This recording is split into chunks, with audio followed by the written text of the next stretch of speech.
എടാ അത് നമ്മുടെ ബാപ്പുജി അല്ലേ നടന്നു വരുന്നത്? അതെ അതെ, അത് നമ്മുടെ ബാപ്പുജി തന്നെയാണ് വരുന്നത്. നമുക്ക് പോയി നോക്കാം. ബാപ്പുജി,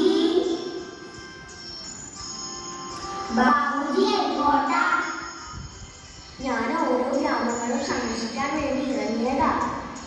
1948 പോയിട്ട് 2021 തിരിച്ചു വരുന്നത്. തിരിച്ചു വരണമെന്ന് കരുതിയതല്ല. ഇന്ന് നമ്മുടെ നാടിന്റെ അവസ്ഥയെക്കുറിച്ച് എനിക്ക് ചിന്തിക്കാൻ പോലും കഴിയുന്നില്ല. ഇതാണ് ഒന്നാം സ്വപ്നം കണ്ട ഇന്ത്യ. അഹിംസയിലൂന്നിയ സത്യാഗ്രഹങ്ങളല്ലേ ഞാൻ ലോകത്തിന് കാട്ടിത്തന്നത്. ഞാൻ നടന്നു വരുമ്പോൾ കുട്ടികളായ നിങ്ങൾ ഓരോരുത്തരും ചെയ്യുന്നത് എന്താണെന്ന് ഞാൻ കണ്ടിരുന്നു. ഒരാൾ പത്രം വായിക്കുന്നു. എന്താണ് നിങ്ങളുടെ പത്രത്തിലെ വാർത്തകൾ? സ്ത്രീധനത്തിന്റെ പേരിൽ ഭർത്താവ് ഭാര്യയെ കൊന്നു, മകൻ അച്ഛനെ വെട്ടിക്കൊന്നു, അഴിമതി, അക്രമം, കള്ളക്കടത്ത്, ഇങ്ങനെ കുറെ വാർത്തകൾ.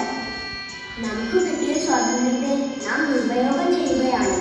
പരസ്പര സ്നേഹത്തോടെയും സമാധാനത്തോടെയും ജീവിക്കേണ്ട നാം അവരവരുടെ സന്തോഷത്തിനു വേണ്ടി എന്തും ചെയ്യാൻ മടിയില്ലാത്തവരായി മാറിയിരിക്കുന്നു.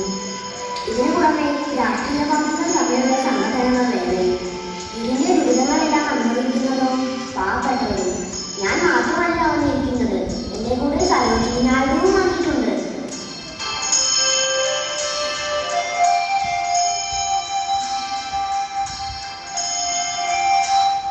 നടക്കാനൊക്കെ സ്വല്പം ബുദ്ധിമുട്ട്. കുട്ടികളെ, ബാപ്പുജി നിങ്ങളോടെല്ലാം പറഞ്ഞുല്ലേ, ഇന്നത്തെ നമ്മുടെ ഇന്ത്യയുടെ അവസ്ഥ വളരെ ഭയാനകമാണ്. സമ്പന്നരെന്നും സമ്പന്നർ, ദരിദ്രരെന്നും ദരിദ്രർ. ഇതിനൊരു മാറ്റം വരണ്ടേ?